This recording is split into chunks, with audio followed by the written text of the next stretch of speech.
राष्ट्रीय रिपब्लिकन पक्ष, शिवशक्ती, भीमशक्ती या पक्षाचा अध्यक्ष या नात्याने मी आज या ठिकाणी अजितदादा पवार यांच्या नेतृत्वाखाली राष्ट्रवादी काँग्रेस पक्षाला पाठिंबा जाहीर करीत आहे।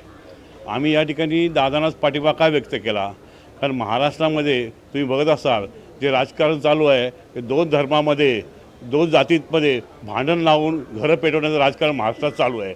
अशा वेळी लोकांच्या, गोरगरिबांच्या चुली कशा पेटवता येईल याचा विचार करणारं एकच नेतृत्व महाराष्ट्रामध्ये आहे आणि ते म्हणजे माननीय नामदार अजितदादा पवारसाहेब।